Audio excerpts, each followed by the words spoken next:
In fact, when they were giving their case of why they should, what their story is, I found them all to be very, very believable, with the exception, of course, of the inmate, because she was hiding things, but she was doing it for a reason. I understand her reason. Again, it's reflective of where Rick's group has been in the past. Right. You know what I mean? So a lot of parallels happening there. Yeah. Which again, I think I don't necessarily know if that one website, what is it, comic book, when they said it in the preview that it's again the greatest show on television, because there are a lot of amazing shows on television. This new direction that they're taking is definitely kind of getting back to the roots of what the show was in the beginning. So yeah, definitely, and like I said, it's surprising because I was not expecting it.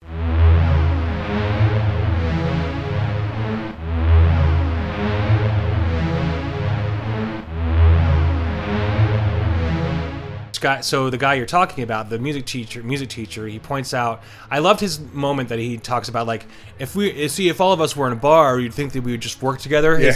His moment of that, just talking about how all kinds of different people are drawn to work together because they have a common interest, and that normally would not have been at all prevalent in their previous society. And this is something that's, it was cool that he mentioned that. And it was cool that every one of these survivors, these new 4 survivors that we've met, again, they seem like they couldn't be further from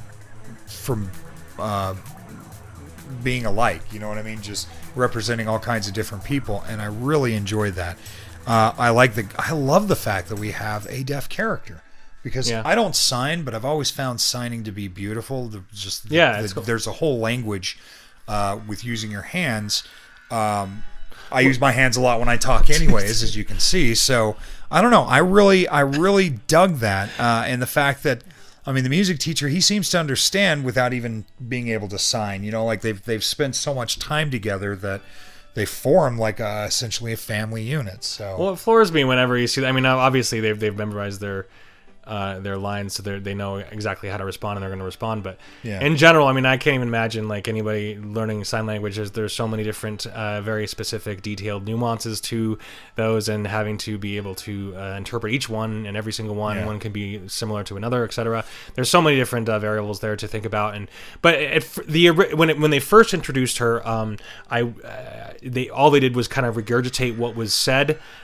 Just as interpreting, which was fine, and I was thinking, they could do a little bit better, but it got better really quickly. Like immediately, it got much better. So as they developed the characters, those little nuances came out. Yeah, I just felt like they could have started it differently anyway. So I actually like how they also threw us into that group when the group is waiting for their decision on whether or not they get to stay.